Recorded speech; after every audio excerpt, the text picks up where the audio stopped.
Oi, terceiro ano, tudo bem com vocês? Aqui é a professora Juscelia. Hoje daremos início ao nosso volume 7 do PET. A semana 1 e a semana 2, elas estão juntas, então nós falaremos de um mesmo assunto, que são os ciclos biogeoquímicos. Então, nessa aula, nós vamos falar do ciclo do oxigênio, do ciclo da água, do ciclo do gás carbônico, do ciclo do nitrogênio, do ciclo do fósforo e do ciclo do enxofre. Todos aí elementos químicos presentes na natureza. Vamos abrir o nosso material? Tá lá na página 28, semana 1 e 2. Tema ciclos biogeoquímicos. Então, a partir dessa aula, você vai identificar os principais componentes dos ciclos biogeoquímicos, reconhecer as transformações que ocorrem dentro de cada ciclo e compreender a importância de cada ciclo biogeoquímico para o ambiente. E o que é biogeoquímica, né? Biogeoquímica é a ciência que estuda os processos químicos que ocorrem na natureza, na atmosfera e na hidrosfera, e mais especificamente dos fluxos dos elementos entre eles, né? Então, os elementos aí, eles passam por fluxos e a gente vai compreender um pouquinho mais sobre isso.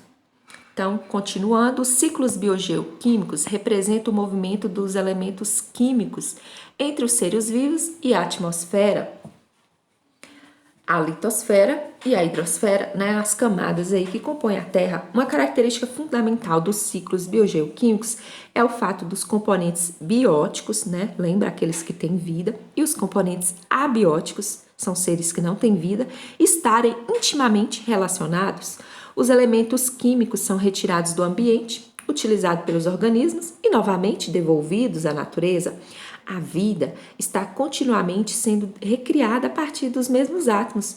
Quando o organismo morre, sua matéria orgânica é degradada pelos seres decompositores, que são representados por fungos e bactérias. Assim, os átomos que constituíam esse organismo retornam ao ambiente e podem ser novamente incorporados por outros organismos vivos para a produção de suas substâncias orgânicas. Sem essa reciclagem, os átomos de alguns elementos químicos fundamentais para a vida poderiam desaparecer. Para que ocorra o ciclo biogeoquímico, é necessária a existência de um reservatório do elemento químico. Esse reservatório pode ser a crosta terrestre, pode ser a atmosfera, né? Além disso, são necessários seres vivos que vão auxiliar no movimento desses elementos químicos. O primeiro ciclo aí que vem sendo apresentado é o ciclo da água, bem simples, né? Você já tem bastante noção disso aí, que mostra aí que garante a circulação da água, né? Do ambiente físico e dos seres vivos. Sabemos aqui que a água, ela passa por esse ciclo, né? Ela é armazenada aí por meio dos lençóis freáticos em oceanos, lagos e rios. Essa água está na forma líquida aí, né? Por meio da infiltração, né? A seta aqui nem vamos seguir a seta, porque a numeração ela não veio de acordo, tá? Então, oceanos, lagos e rios são formados aí, né? Por meio da infiltração na água no solo, formando lençóis freáticos, oceanos, lagos e rios. E essa água ela vai passar pela evaporação, né, por meio da luz solar. Essa água vai evaporar, formar as nuvens, né, em forma de vapor aí, vão se condensar. E também a água, por meio da transpiração dos seres vivos, né, vão formar essas nuvens. E depois que essas nuvens se condensam, elas se precipitam em forma de chuvas, né? Então, por exemplo, aqui está mostrando na figurinha 3 a precipitação da nuvem, né? E essa água retorna aí para os lagos, elas são infiltradas por meio de neve, gelo, né, que são regiões frias, então ela pode estar no estado sólido aí, pode formar os rios e lagos e lagoas, os oceanos, né, por meio da infiltração, e no subsolo aí vai ter os lençóis de água. Então a água ela passa por esse ciclo, ela circula, né, em todo o ambiente aí, desde o solo, a atmosfera, né? Então, aqui é o desenho do ciclo da água, que é bem simples de compreensão. Ciclo do oxigênio. O ciclo do oxigênio, né, garante a circulação do oxigênio no ambiente físico e nos seres vivos. Sabemos que o oxigênio atmosférico, né, a molécula de O2, ela é produzida aí por seres autotróficos, né, especialmente as plantas aqui, que liberam esse gás oxigênio na atmosfera, porque as plantas, elas realizam fotossíntese, criam oxigênio aí por meio da luz solar, da conversão do gás carbônico, né, que entra aqui nas plantas, nas folhas, elas conseguem sintetizar e liberar o oxigênio para a atmosfera. E esse oxigênio aí vai ser utilizado pelos animais e plantas, né? As próprias plantas, elas produzem o oxigênio que elas respiram, só que a quantidade que ela produz é tão grande que dá para ela e para os outros, né? Então, animais e plantas respiram o oxigênio. Esse oxigênio, né, que é tão necessário aí para a manutenção da vida.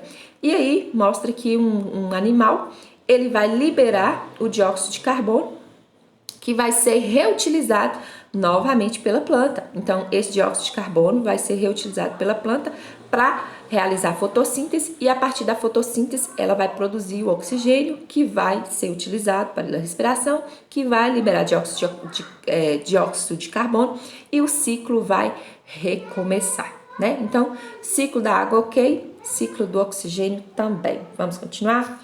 Vem mais um ciclo aí, que é o ciclo do gás carbônico, né? Então, que é o dióxido de carbono, né? Que são duas moléculas de oxigênio e uma de C, que é o carbono. Então, como ocorre? Né? Sabemos que ocorre aí no ambiente o gás carbônico. Como que ele é liberado? Né? Liberado CO2 por meio das indústrias, por meio da respiração, né? De animais. Aqui mostra respiração. Organismo morto também vai liberar gás carbônico aí na atmosfera, que mostra a indústria, né, que é a principal aí poluente, vamos dizer assim, além de carros e tantos outros aí que estão emitindo de forma exagerada o gás carbônico na atmosfera. Esse gás carbônico, por meio da fotossíntese, a planta vai incorporar, como nós dissemos, né, no ciclo anterior do oxigênio. Então essa planta vai incorporar o gás carbônico por meio da luz solar, vai realizar fotossíntese, né? E o ciclo vai recomeçar. Por quê? Esses seres aqui vão liberar esse gás carbônico, que novamente vai ser reutilizado pela planta aí para poder realizar a fotossíntese. Esse é o ciclo do carbono. Próximo, ciclo do nitrogênio, garante a circulação do N2, né? Nitrogênio na atmosfera. Garante essa circulação de N2 no ambiente físico e nos seres vivos. Então, as plantas, elas fixam o nitrogênio, certo? Então, vamos começar aqui do início. Ocorre fixação, né? Bactérias fixadoras do N2 nos nódulos de raízes de leguminosas.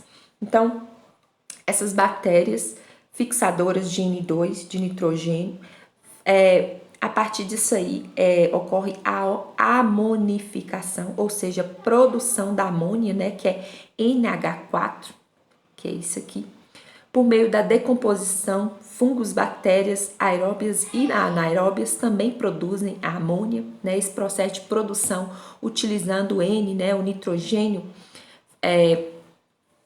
ocorre aí a amonificação. E depois disso, a amonificação, ocorre a conversão da amônia em nitratos. Aí nós falamos em nitrificação, ou seja, a conversão da amônia em nitritos e nitratos. Então vem aqui nitrificação por meio de bactérias nitrificantes, ocorre a formação de nitritos e de nitratos. Qual a diferença? Observem aí, ó, ocorre a redução da quantidade de oxigênio que compõe a molécula de nitrito e de nitrato, né? Então, eles são reduzidos, né, por meio aí das bactérias desnitrificantes, né? Enquanto uma nitrifica, a outra desnitrifica, certo? Então, a maior parte da amônia que é produzida aqui, né, no processo de fixação do nitrogênio, é produzida, a maior parte da amônia produzida pela fixação, ela não é absorvida pelas plantas, mas sim oxidadas, né? E quando ocorre a oxidação, ocorre aí os nitritos e os nitratos, certo? Então, a partir daí, esse nitrito, esse nitrato, tudo isso será utilizado aí pelas plantas no seu processo de crescimento, né? No seu processo aí, no seu ciclo geoquímico, né? Que compõe aí a estrutura da planta. Então, ocorre absorção, fixação, amonificação, nitrificação e desnitrificação. E aí vai ocorrer o que? A assimilação desse nitrogênio, né? Que é a molécula de N2, ok? Vamos continuar que tem mais ciclo na frente. É o ciclo do fósforo e o ciclo do enxofre. Eles não receberam destaque especial aí com a figura, né? Mas eles são fáceis de compreensão. O ciclo do fósforo constitui um importante componente da substância viva, além de estar ligado ao metabolismo respiratório e fotossintético. Daí seu uso em adubo, né? Usa muito adubo, usa muito fósforo. Na natureza é um elemento encontrado em pequena quantidade em relação às necessidades dos seres vivos e seu grande reservatório são as rochas fosfatadas. A erosão do solo pelas águas ou pelos ventos desagrega essas rochas e esse fósforo mineral é levado para os oceanos. Uma grande parte é sedimentada nas profundezas e não será aproveitada. A pequena parte aproveitada pelos seres marinhos, entre eles certas aves, é restituída ao solo, de onde pode novamente ser retirado pelas plantas. Então, o organismo animal entra no ciclo ao se alimentar desses vegetais, né? Após sua morte ou suas excreções, que são fezes e urinas, são lançadas por esses organismos durante sua vida. Os componentes contendo fósforo retornam ao solo, onde são decompostos bactérias e fungos, fechando aí seu ciclo. Ciclo do enxofre. É um ciclo que envolve um estágio sólido e um estado gasoso, onde os organismos, especialmente micro-organismos, obtêm energia a partir da oxidação química do enxofre, né? De compostos inorgânicos, exercem papéis fundamentais. Processos geoquímicos e meteorológicos, tais como erosão, arraste por lençóis freáticos, ação de chuva, são importantes na recuperação do enxofre, dos sedimentos mais profundos.